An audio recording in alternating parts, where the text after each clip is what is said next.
So if there's anything else I'd want to mention is just how proud I am of our school for doing this before it was a law.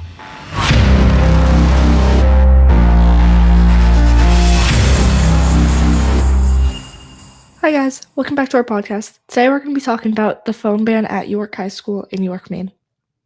We interviewed students and staff, and this is what we found.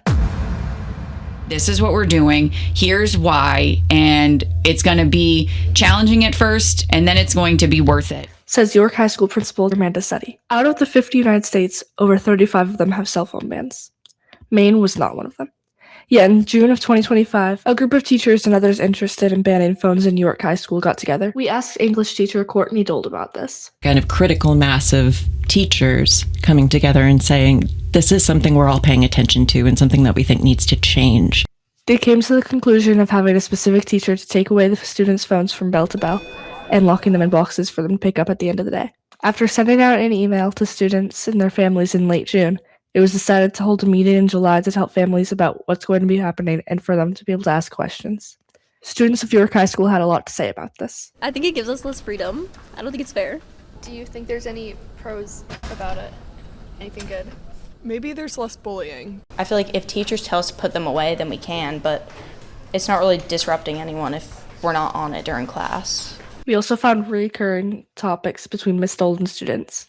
Some parents definitely do have strong feelings about being able to stay in communication with their children during the school day.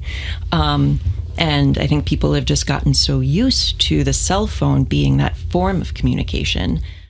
It's really upsetting to me because, I just need my phone to be able to communicate with my parents. They also had similar thoughts on the current state of the phone ban. They're getting around it.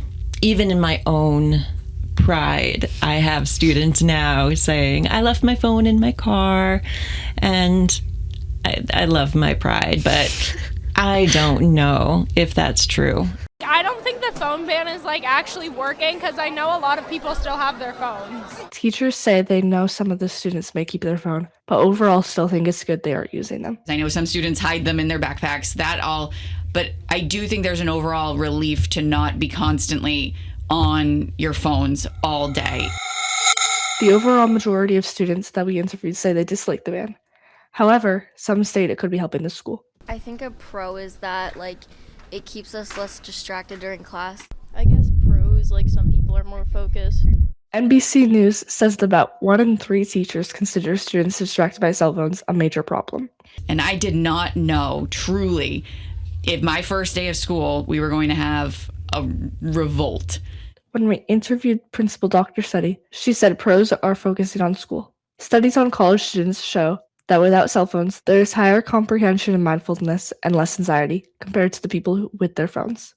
If you can even see your phone, you will check it. Ms. Dold adds on to this. One of my students in a class this morning, I overheard him talking to somebody else, and he was saying, I wish my parents would take away my phone because I stay up until 2 a.m.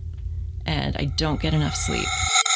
One of my sophomores was studying kids and cell phone use, and he basically arrived at those conclusions about addictive nature and attention fragmentation. And I just remember him saying, I wish I didn't have it, but I can't not have it. Mm-hmm. It would only work if everyone got rid of them. A Harvard study on social media and teen anxiety proves that social media and unrestricted screen time increases anxiety and even depression. A big factor in students being against the phone ban is fear they won't have access to their phones in an emergency. I took it as they were gonna take my phone and put it in a box, and then I wouldn't be allowed to get it even if there was a fire in the building. And I didn't like that. I was like, what if something happened? Then I can't text my mom. That was probably my first thought. Overall, a good substitution to the bell-to-the-bell phone ban would be to limit it to classes. We think it would be good for students to have times they're allowed to have their phones and communicate with family. Allowing phone access during lunch and breaks would be good for both students and teachers. However, we could still take them away during class. Thank you to York High School students, Principal Dr. Setti, and English teacher Ms. Dold for allowing us to interview you on this topic.